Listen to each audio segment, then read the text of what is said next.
सुबह का वक्त है। आंगन में हल्की हल्की धूप पड़ रही है। रसोई में बर्तन खनक रहे हैं और गैस पर सब्जी चढ़ी हुई है। कोपिला झुककर बर्तन धो रही है कि तभी पीछे से सास हीरामती देवी की तेज आवाज सुनाई देती है। अरे कोपिला, ये बर्तन, ये क्या? साबुन का झाग अभी भी लगा हुआ है। ऐसे बर्तन धोए जाते हैं क्या? हम खाना खाएंगे तो सबके पेट में दर्द हो जाएगा। बेवकूफ कहीं की। माँ जी, मैं अभी धो देती हूँ। शायद जल्दी जल्दी में रह गया होगा। वो क्या है ना, आज छोटू के स्कूल में जल्दी छुट्टी हो जाएगी तो उसे लेने भी जाना है, इसलिए बस। अरे चुप। जल्दी जल्दी में हो गया। यही बहाना है तेरा। हर रोज एक न एक गलती पकड़ में आती ही है तेरी। इतने में उसकी ननद हंसिका भी अंदर चली आती है। माँ, आप तो इन्हें रोज समझाती हैं, लेकिन भाभी बदलने वाली कहाँ। पिछली बार भी मैंने देखा था कि चम्मच में धब्बे रह गए थे।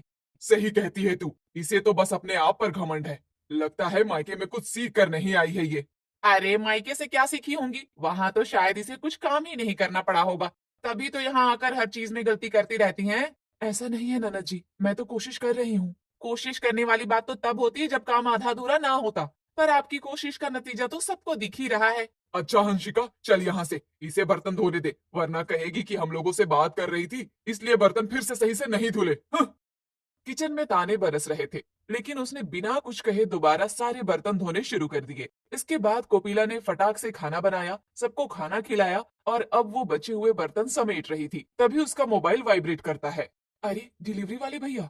कोपिला ने अपने लिए एक सूट मंगवाया था तो वो उसे डिलीवरी बॉय दे जाता है। तभी, वाह भाभी, बड़े शौक चढ़े हैं आजकल। ऑनलाइन शॉपिंग भी शुरू कर दी आपने। हाँ, देखो देखो, मेरे बेटे का पैसा ऐसे उड़ाए जा रही है जैसे पेड़ पर उगता हो। बेचारा दिन रात मेहनत करके पाई पाई जोड़ता है और महारानी यहाँ पर बड़े मजे से उसके पैसे उड़ा रही है। माँ जी, ये तो बस एक सूट ही है, वो भी बहुत सस्ते में लिया है। और मैं ज्यादा ऑनलाइन शॉपिंग करती ही कहाँ हूँ। पिछली बार 6-7 महीने पहले एक छोटा सा दुपट्टा मंगवाया था, बस। सस्ता हो या महंगा, पैसा तो हमारे घर का गया ना। आज एक मंगवाया है, कल चार पांच और मंगवाएगी, यही से सब शुरू होता है। इसलिए औरत को खर्च का अंदाजा होना चाहिए। और ये रंग देखो, चमक रहा है जैसे किसी शादी में जाना हो। भाभी, घर में रहने वाली औरत को सादगी अच्छी लगती है, इतना दिखावा किसके लिए। मैंने तो बस। बस बस मत कर अब, तू जुबान बहुत चलाने लगी है आजकल। काम ठीक से होता नहीं तुझसे और ऊपर से तेरे फैशन के नखरे भी शुरू हो गए हैं घर में। चल जा अब और जल्दी से मेरे लिए कॉफी बना कर ला। पता नहीं हंसिका बेटा, आज मुझे कॉफी पीने का बहुत मन कर रहा है। पी लो माँ, दिमाग को जरा आराम मिलेगा। तब कोपिला अपना पार्सल लेकर चुपचाप अपने कमरे में चली गई। थोड़ी देर बाद ही कोपिला रसोई में कॉफी बनाने लगती है कि तभी हीरामती देवी ने आवाज लगाई। कोपिला, जरा जल्दी कॉफी बना ला, सिर में दर्द हो रहा है।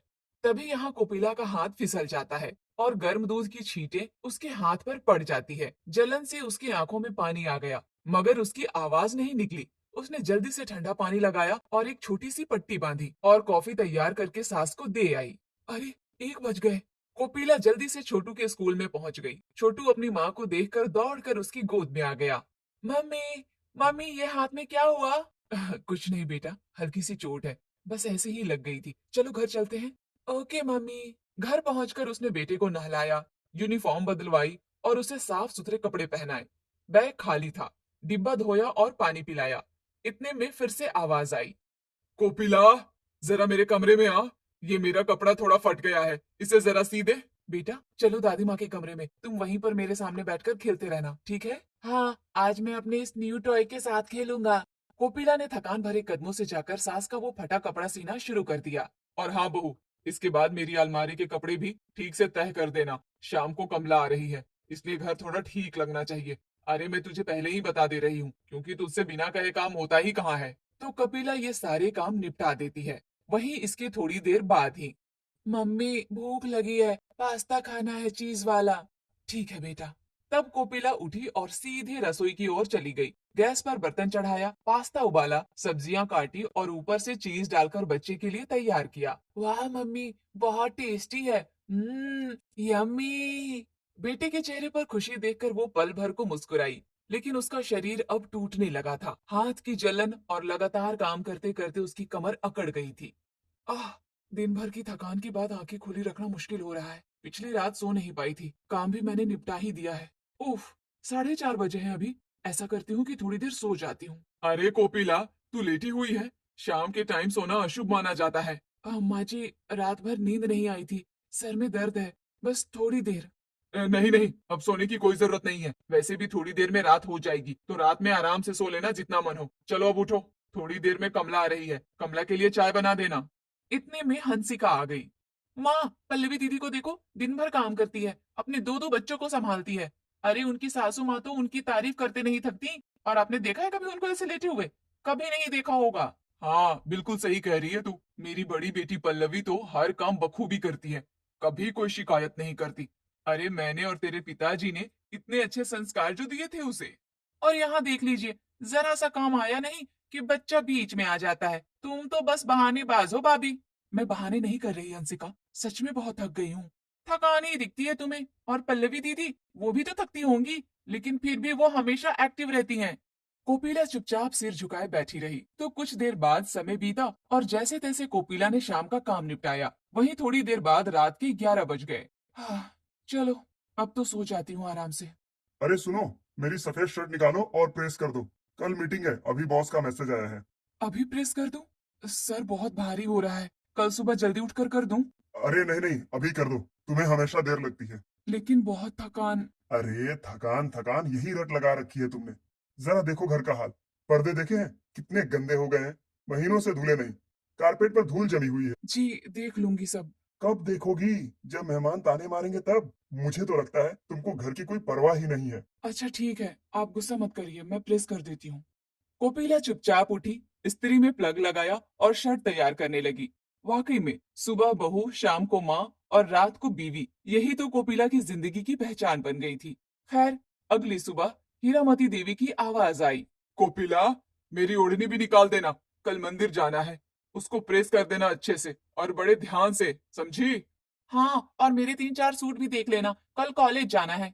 इतना कहकर दोनों माँ बेटी घूमने के लिए निकल गईं।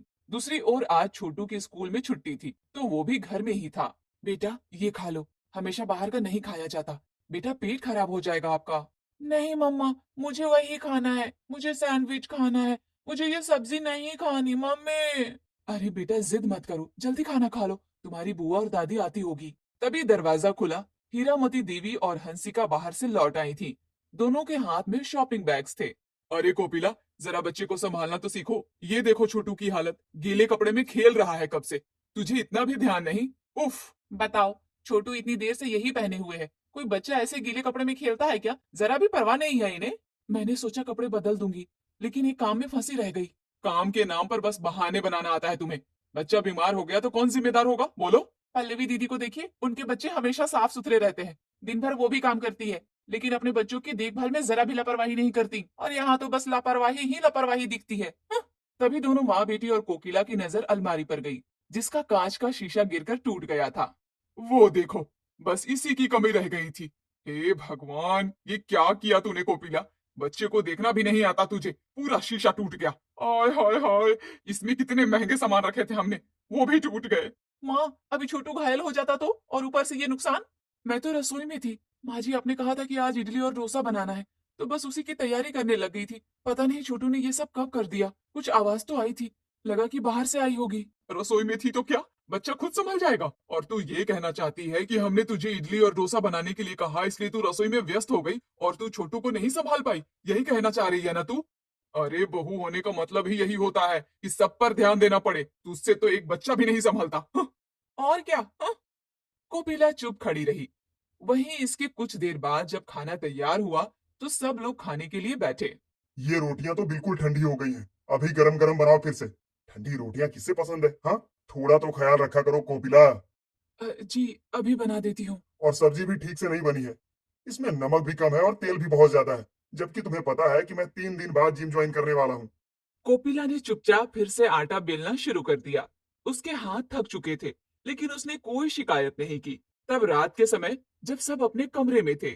वैसे पर्दे के लिए मैंने टोका था, धो दिया तुमने, अच्छा किया। लेकिन जरा ये अलमारी देखो, कितनी गंदी है, धूल जम गई है। मेरा लैपटॉप वाला टेबल भी कितना गंदा है यार, कब साफ करोगी? वो हमारा घर मेन रोड में पड़ता है ना, इसलिए धूल बहुत जल्दी जम जाती है। बहाने कम बनाओ और काम पे ज्यादा ध्यान दो, समझी? आजकल मैं तुम्हारी शिकायत बहुत ज्यादा सुन रहा हूँ। हाँ। तो दिन इसी तरह गुजरते गए और फिर एक दिन हीरामती देवी और हंसिका गांव जाने की तैयारी करने लगती हैं। माँ, कॉलेज की तो लंबी छुट्टियां हैं, गांव चलकर थोड़ा आराम करेंगे। हाँ बिल्कुल, गांव में तो बहुत शांति मिलेगी। दोनों 1.5 महीने के लिए गांव चली गईं। घर का पूरा बोझ कोकिला पर आ गया। वो बच्चे का भी ध्यान रखती और घर का काम भी करती। ऐसे ही ये बहू अपनी ड्यूटी निभाती रहती है और 1.5 महीने कट जाते हैं। वहीं 1.5 महीने बाद जब इस बहू की सास और ननद गांव से वापस लौटती हैं। अरे ये क्या, छोटू इतना पतला हो गया है। तूने सही से खिलाया पिलाया भी या नहीं इसे? मेरा बच्चा, देखो तो। हाँ माँ, देखिए इसका चेहरा कितना उतर गया है। ये तो साफ दिख रहा है कि इन्होंने इसका बिल्कुल ध्यान नहीं रखा है। नहीं, मैंने खाना पीना सब ध्यान से दिया है इसे ननद जी। गर्म मौसम की वजह से थोड़ा कमजोर लग रहा है। मौसम की वजह से? तू खुद देख बच्चा कैसा हो गया है। तेरी लापरवाही ने इसे ऐसा बना दिया है। पल्लवी दीदी के बच्चों को देखिए, गर्मी हो या सर्दी हमेशा तंदुरुस्त रहते हैं क्योंकि वो सही समय पर सब खिलाती हैं। अरे कल ही तो फोटो भेजी थी दीदी ने दोनों बच्चों की, और एक हमारी छोटू को देखो, बिल्कुल दुबला हो रखा है। मैं हर वक्त उसके साथ ही रही हूँ। अगर रहती तो आज ये हालत नहीं होती। हर रोज की तरह आज भी इस बहू को अपनी सास और ननद के मुंह से बहुत सारे ताने सुनने पड़ते हैं। तो ऐसे ही और दिन बीतते बीतते जैसे घर में शांति ही नहीं बची थी, तभी असली तूफान आया जब छोटू के स्कूल में पेरेंट्स टीचर मीटिंग हुई। पता चला कि छोटू तो स्कूल में फेल हो चुका है। वहीं ये सुनते ही हीरामती देवी और हंसिका का चेहरा लाल हो गया। दोनों बहू कोपिला पर जैसे धावा ही बोल दिए। तुझे बच्चे को पढ़ाना भी नहीं आता क्या? बच्चे को संभालना तो दूर, इसकी पढ़ाई लिखाई में भी ध्यान नहीं देती भाभी आप। मैंने कोशिश की, पर घर का काम इतना होता है कि बस काम धाम सब बाद में, बच्चे की पढ़ाई पहले। इतनी बार ताने सुनकर कोकिला का सब्र जवाब दे गया। उसने धीमी आवाज में पहली बार पलट कर जवाब दिया। माँ जी, ननद जी भी तो छुट्टी के दिन में घर में रहती हैं। कभी छोटू को पढ़ा सकती थी ना। मुझे तो हर वक्त बस घर का ही काम करना पड़ता है। क्या कहा भाभी? मुझे पढ़ाना चाहिए? मुझे कितने प्रोजेक्ट्स बनाने पड़ते हैं, कितनी मेहनत करनी पड़ती है पढ़ाई में। आप गवार हो, आपको क्या पता कि पढ़ाई कितनी मुश्किल होती है। देखा, ये बहू जुबान चलाना सीख गई। सारा घर बर्बाद करके अब हमें सुनाएगी। तो इसके कुछ ही दिनों बाद एक नई लड़की घर के दरवाजे पर आई। नमस्ते, मेरा नाम निकी है। मैंने यहीं पास में नया जुम्बा क्लास शुरू किया है। हेल्थ भी अच्छा रहेगा और स्ट्रेस भी दूर रहेगा। आपको जरूर आना चाहिए। निकी की बातों ने कपिला के दिल को छू लिया। उसे लगा कि यही वो जगह है जहां शायद उसे थोड़ी राहत मिल सके। कोपिला ने उसी शाम पति से बात की। छोटू के लिए ट्यूशन लगानी पड़ेगी। हमारा बच्चा बड़ा हो रहा है तो उसका सिलेबस भी बहुत कठिन होता जा रहा है, और मुझे तो कुछ समझ में ही नहीं आता कि कैसे क्या पढ़ाना है अब। वो पास में ही एक सर पढ़ाते हैं, उन्हीं के पास भेज दे क्या छोटू को? ठीक है, ट्यूशन लगवा दो। मैं अपने बेटे की पढ़ाई में कोई कंप्रोमाइज नहीं करना चाहता। कोपिला ने छोटू की ट्यूशन शुरू करवा दी तो वहीं 1.5 घंटा वो निकी के जुम्बा क्लास में लगाने लगी। पहले दिन से ही उसे वहां नया जीवन सा महसूस हुआ। डांस, म्यूजिक, हंसी मजाक, सब कुछ अलग ही और बहुत अच्छा एक्सपीरियंस था उसके लिए। कोपिला जी, आप बहुत अच्छा कर रही हैं। बस आप लगातार आते रहना, बीच में छोड़ना मत, ठीक है ना? हाँ हाँ निकी जी, मैं क्यों छोड़ूंगी भला। यहाँ तो मुझे बहुत अच्छा लगता है। इसी जुम्बा क्लास में कोपिला को सीमा और सुजाता नाम की 2 सहेलियां भी मिल गईं, जिनके घर की कहानी भी बिल्कुल कोपिला की जैसी ही थी। पहली बार आई हो, बहुत अच्छा लगेगा यहाँ। हाँ, यहाँ आने के बाद तो मेरा स्ट्रेस बिल्कुल गायब हो गया है। सच कहूँ तो मुझे भी बहुत अच्छा लग रहा है यहाँ, जैसे मन हल्का हो गया। धीरे धीरे कोपिला की इन सहेलियों से गहरी दोस्ती हो गई। वे सब अपने अपने दुख शेयर करती। कोपिला को पहली बार लगा कि वो अकेली नहीं है। वहीं जुम्बा क्लास की ओनर निकी सिंह भी उसकी बहुत अच्छी दोस्त बन गई थी। कोपिला जी, आप बहुत मेहनती हो, हमेशा पॉजिटिव रहना। इन नए रिश्तों ने कोपिला को आत्मविश्वास दिया। अब वो घर का काम भी संभालती, बाहर भी जाती, और छोटू अब ट्यूशन की वजह से पढ़ाई में भी ठीक होने लगा। ऐसे ही अब ठीक तरीके से दिन गुजरते गए और अचानक घर में शगुन की हलचल हुई। हंसिका की शादी तय हो गई। अब तो हमें तैयारी करनी होगी। सास अभी भी ताने देती थी, लेकिन अब कोपिला पर उसका असर कम हो गया था। जुम्बा क्लास से लौटने के बाद उसका मन इतना ताजा होता कि वो ज्यादा ध्यान ही नहीं देती। वहीं इस बीच कोपिला ने अपनी पुरानी पसंद को भी फिर से जीना शुरू किया। आज थोड़ा टाइम मिला है, मैं ये खूबसूरत फूल बना लेती हूँ, जैसा कि वीडियो में दिख रहा है। उसे बचपन से ही हैंडक्राफ्ट का शौक था। कपड़ों से खूबसूरत फूल बनाना उसे बहुत पसंद था। एक दिन, वाह कोपिला, ये फूल तो बहुत सुंदर है। ओह, तुम इसे बेच सकती हो। मार्केट में ऐसे फूलों की बहुत डिमांड है। और क्या, और एक एक तो हम दोनों तुमसे आज ही खरीद रहे हैं। हम दोनों तुम्हारे लिए कस्टमर। कोपिला ने सचमुच ये काम शुरू कर दिया। धीरे धीरे उसके बनाए फूल बिकने लगे। ठीक ही है, करो करो। कौन सा हमें इससे कोई फायदा हो रहा है? मेरी सासू माँ तो कभी मेरे लिए अच्छा बोल ही नहीं सकती हैं। अब घर की तकरार में भी वो उतनी परेशान नहीं होती। उसकी सहेलियां, जुम्बा क्लास, हैंडक्राफ्ट और छोटू की सुधरती पढ़ाई सब मिलकर उसकी जिंदगी को नया रूप देने लगे थे। बहू, जरा जल्दी से खीर बना दोगी या फिर वही अपना काम करती रहोगी बस? अरे माँ जी, आप चिंता मत करिए, मैंने चूल्हे पर दूध उबलने को रख दिया है। हाँ हाँ ठीक है। इतना कहकर हीरामती देवी अपनी बेटी को कॉल लगाती है और अपनी बहू की खूब बुराई करती है। अब ये भला कहाँ सुधरने वाली थी। अरे माँ, मैं तो आपकी रोज रोज की बुराई सुनकर थक गई हूँ। अरे ठीक ही तो है, कम से कम भाभी घर का सारा काम कर तो रही है ना। एक तो ऊपर से मैं यहाँ अपने ससुराल वालों से परेशान हूँ। अरे मेरी सास ना बड़ी डायन है। कल मैंने इतने प्यार से पास्ता बनाया और पता है माँ, मेरी सासू माँ ने क्या कहा? कहती है मुझे पास्ता पसंद नहीं है। बताओ। अब ये दोनों माँ बेटी तो पहले की तरह ही हर किसी की चुगलियां करती रहती हैं। वहीं दूसरी ओर कोपिला अपने काम को खत्म करने की जल्दी में थी ताकि वो जल्दी जुम्बा क्लास जा सके। तो सच में वही कोपिला जो हर वक्त तानों में घिरी रहती थी, अब मुस्कुराकर सबका सामना करती थी।